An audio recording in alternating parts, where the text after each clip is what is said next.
Jurado. Y la siguiente corre a cargo de Leticia Armendariz y Facundo Gallo Serpillo, si no me fallan los papeles, con medidas preventivas frente al grooming digital, respuestas de un estudio observacional en el videojuego Fornite.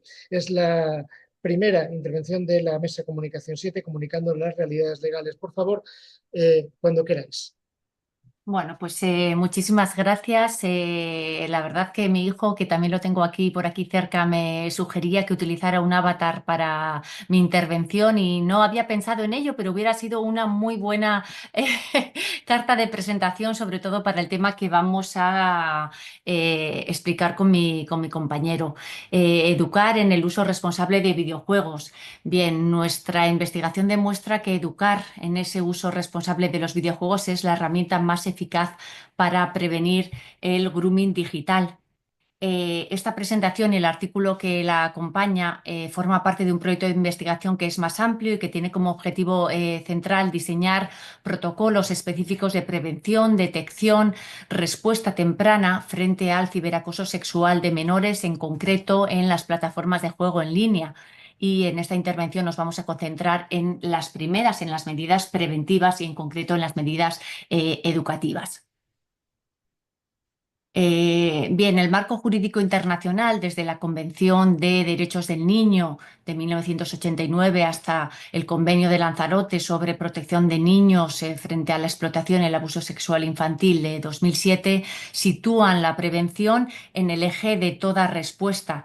Tenemos que señalar ahora que nos vamos a referir a niños como personas menores de 18 años, aunque la edad de consentimiento sexual es en el derecho español y en muchos ordenamientos jurídicos es de 16 años, y cuando hablamos de niños o hablemos aquí de niños vamos a referirnos también a niños, niñas y adolescentes. Bien, para delimitar un poco el objeto de estudio, nos vamos a referir o vamos a utilizar el término de grooming digital en sinónimo a lo que hemos comentado como ciberacoso sexual de menores, y hemos comenzado separando la noción de fenomenológica, es decir, el grooming como fenómeno, del grooming como concepto jurídico y dentro de los conceptos jurídicos como delito penal.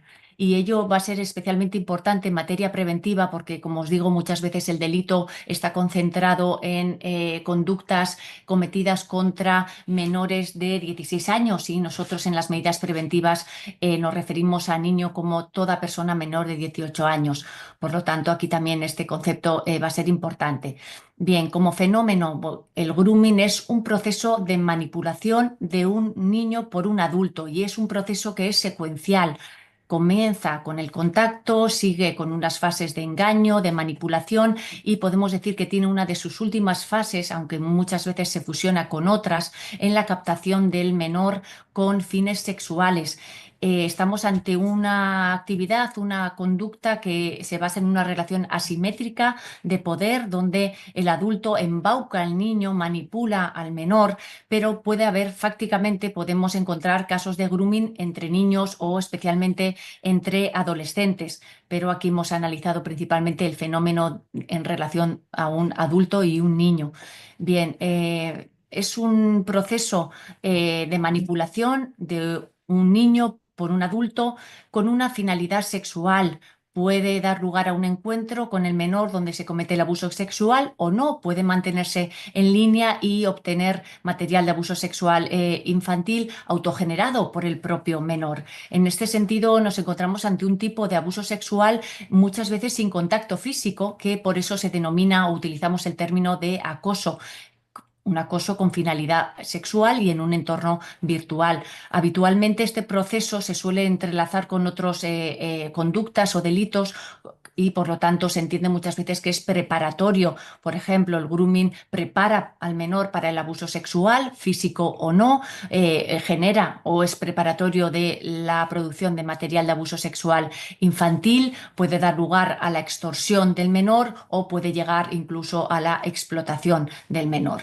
Bien, como término, el grooming se refiere o se utiliza literalmente como término anglosajón referido a la manipulación, al engaño, a la preparación información para algo. Entonces nosotros hablamos de grooming digital cuando el proceso de manipulación se desarrolla en el entorno digital y en concreto mediante el uso de tecnologías de la información y de la comunicación. En este sentido, el proceso de grooming es o suele ser multiplataforma, es decir, ocurre en una o con varias tecnologías de la información y comunicación, y globalmente por eso hemos denominado a este fenómeno grooming digital o ciberacoso sexual infantil.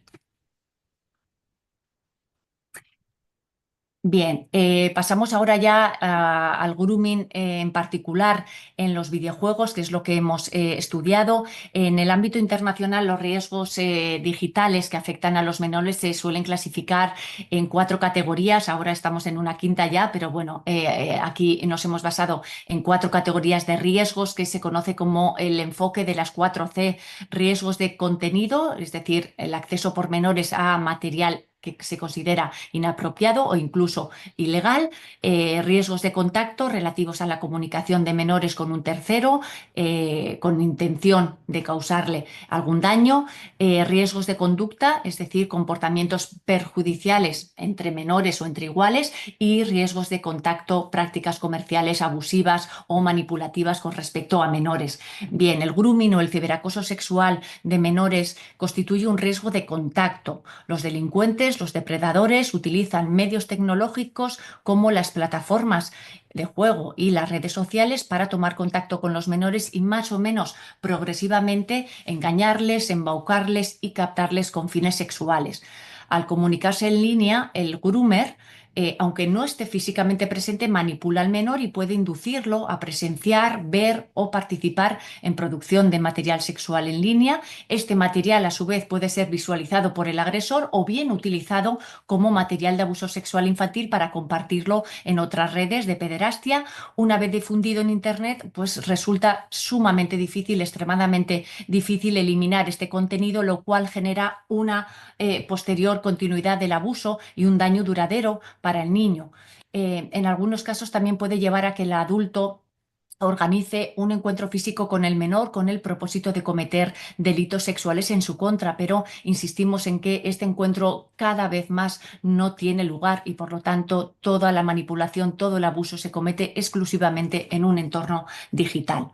Bien, las plataformas de juego virtual constituyen un canal tecnológico más, pero es un canal que a raíz de nuestra investigación hemos detectado que tiene en algunos casos características que lo hacen especialmente vulnerable a las prácticas de grooming, y ello se debe a que es una modalidad tecnológica que combina, en primer lugar, anonimato y posibilidad de uso de identidades falsas. En ocasiones, el darte de alta con unos datos falsos o sin mostrar tu identidad es estimulado por la propia plataforma de juego como dinámica para el juego. En segundo lugar, es una plataforma donde hay una presencia masiva de menores en rangos de edades muy diferentes, lo cual ya pone en la alerta a los posibles depredadores sexuales porque es un parque de juego virtual. En tercer lugar, tiene la característica de tener una interacción lúdica abierta y espontánea. En algunos juegos se parte de la regla de jugar con extraños como un ejercicio colaborativo entre personajes, por ejemplo, mediante el uso de avatares, y por ello algunos juegos, algunas plataformas de juego integran servicios de chat o servicios de voz, es decir, son canales de comunicación abierta. Y finalmente, otra de las características es que tiene una escasa o hemos detectado deficiente supervisión parental. Numerosos estudios que hemos consultado ya nos indican que hay muchas veces por los propios padres, tutores o los que supervisan a los menores un desconocimiento de los riesgos o bien una excesiva confianza derivada en muchas ocasiones del carácter lúdico del entorno.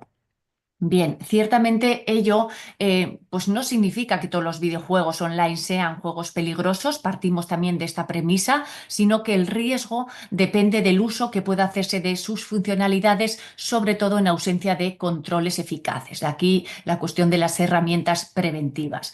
En este sentido, la gran mayoría de los de los videojuegos que permiten la participación de menores incluyen configuraciones de control parental, por ejemplo, de tiempo de uso, de deshabilitado de funciones como las compras, de mensajes directos, de capacidad de administrar solicitudes. Sin embargo, hemos detectado que estas medidas de control no siempre se activan o bien los padres o tutores las autorizan sin comprender plenamente su funcionamiento. Ve Bien, todo concluyendo, ello Leticia, por favor, convierte.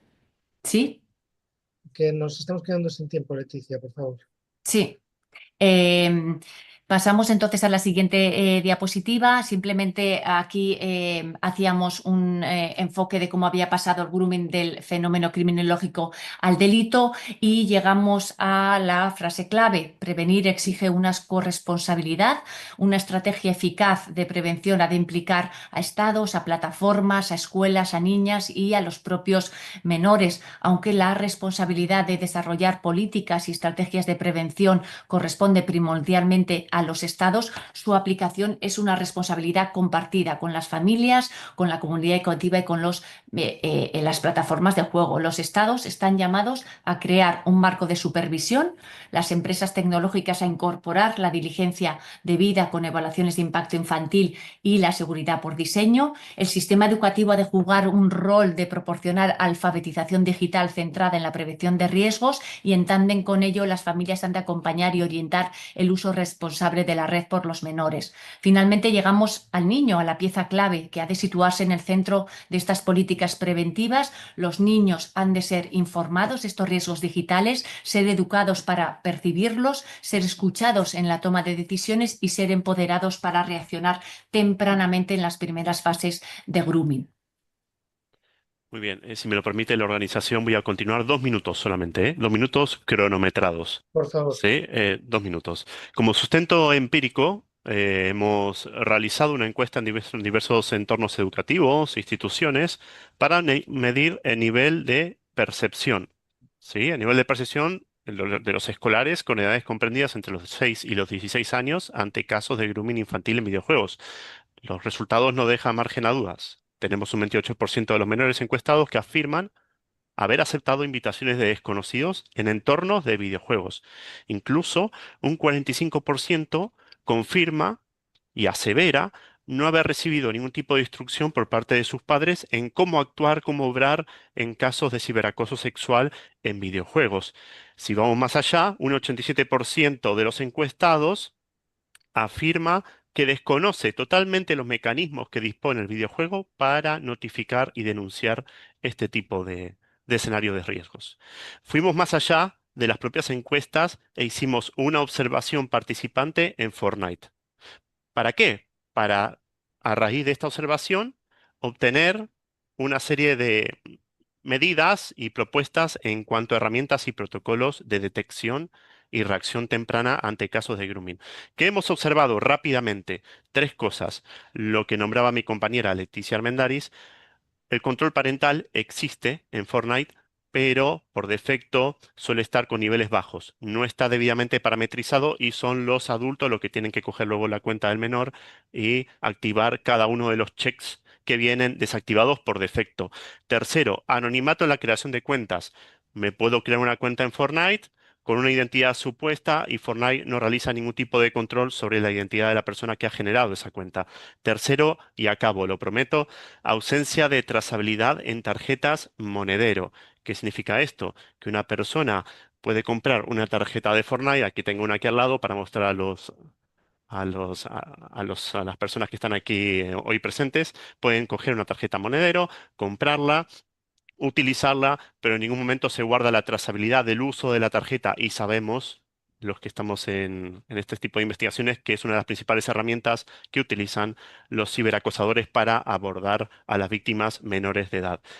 Sin más, pues nada, agradecerles. Teníamos una lista de medidas preventivas, pero queremos ir directamente al grano, agradecerles por este espacio y nos quedamos abiertos a cualquier tipo de pregunta que pueda surgir a partir de ahora. Quedamos muy reconocidos por el esfuerzo y por la importancia del contenido. En principio tenía que intervenir Alfonso.